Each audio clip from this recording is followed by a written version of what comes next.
people being more intentional in reaching others. And I'll rephrase that a little bit. What roadblocks can get in the way of being a servant? It's inconvenient. It's inconvenient. Right. Pride. That's a good one. That's a real good one. Time consuming. Time consuming. Laziness. Laziness. It can be expensive.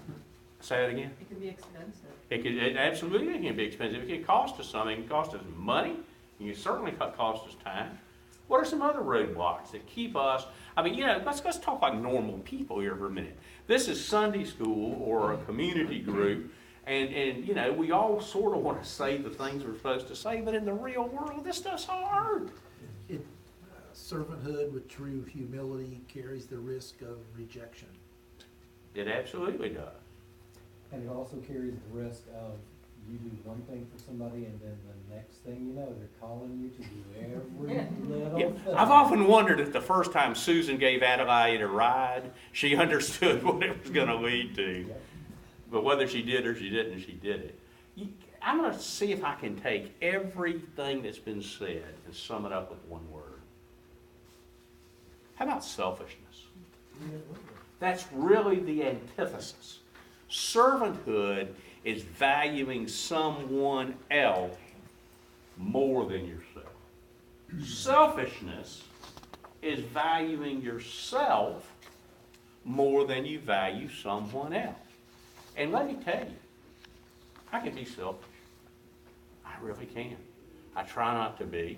I struggle with it. I think maybe I'm a little better now than I used to be. But at the end of the day, there will be times when I know good and well there's something I could be doing, and I just don't do it. Either I don't want to spend the time, or it's going to cost me something I don't want to do, or a lot of different excuses, but at the end of the day, I just care more about me than I care about them. And that maybe is a roadblock for other people too. And this stuff's hard. Really living the life that Jesus has called us to live is not easy. But it's still right. The big point from all of this is this. We want our actions to be good influences and our efforts to bring others to Christ.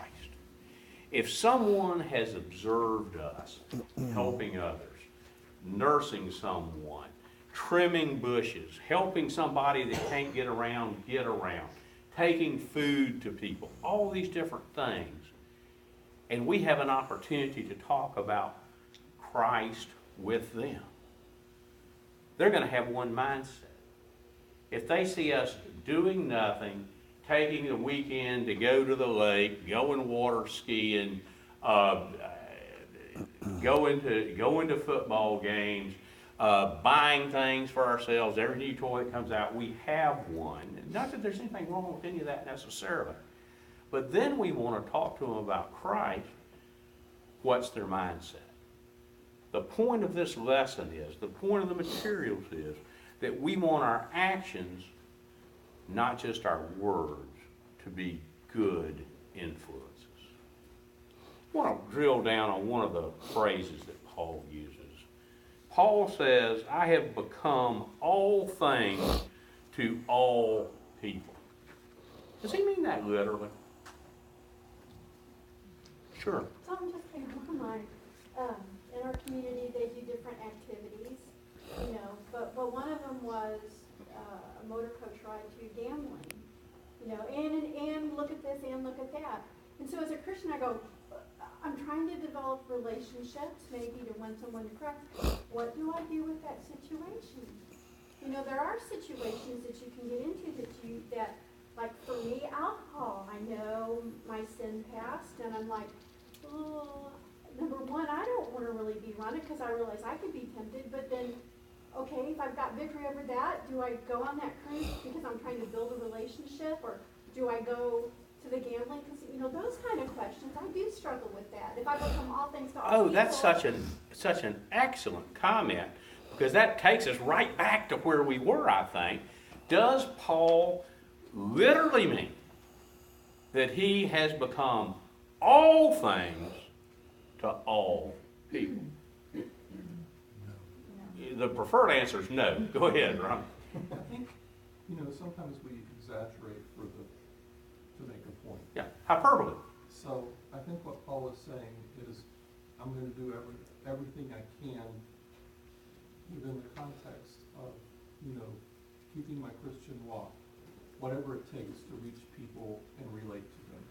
Where he has liberty, he will exercise that liberty to make others around him be comfortable so that he can witness to them.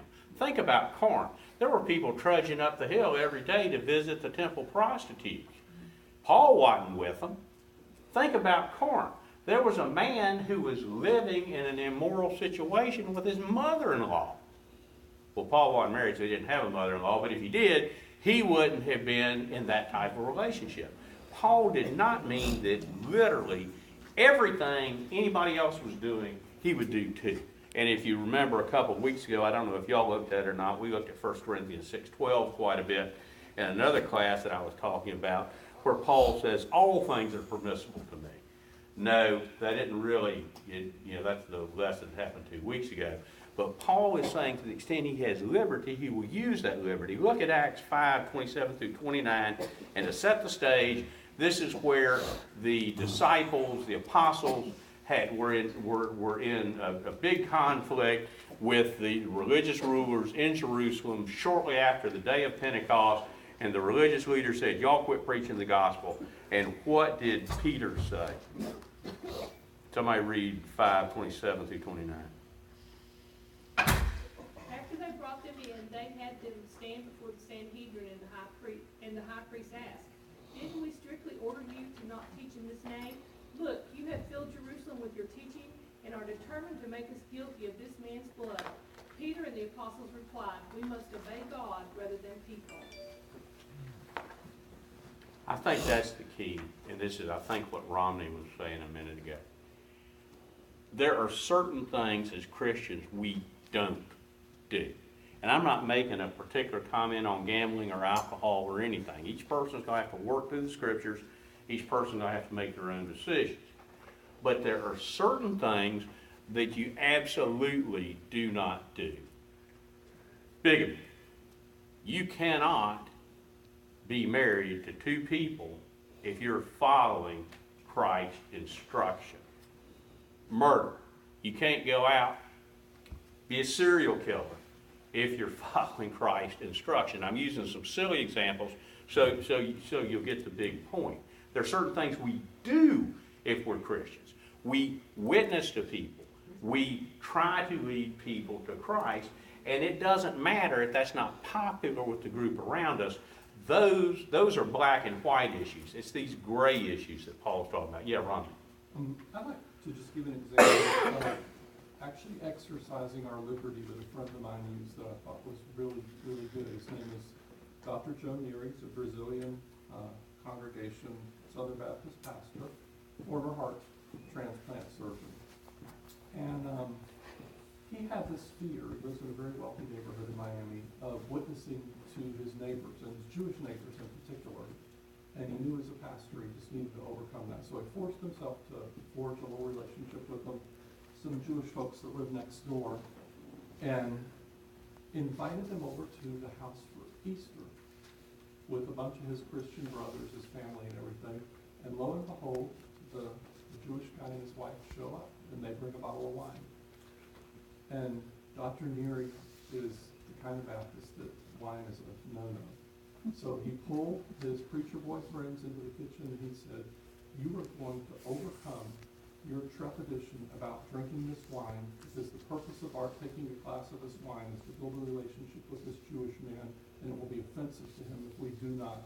So go against everything you've been raised, and you drink this wine while we have our Easter meal, and don't offend this guy.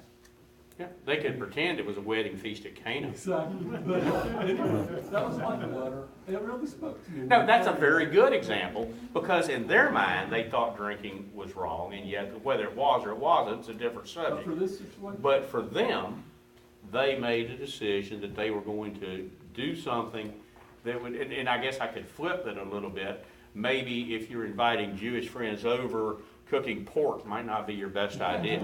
Or actually, most of my Jewish friends eat pork, but if you're inviting some of your Muslim friends over, don't serve pork. We have some big feeds, political type things and all, and we always make a point to label what things are, and we always make a point to be sure that there's something there that everybody can be comfortable eating. Well, let's move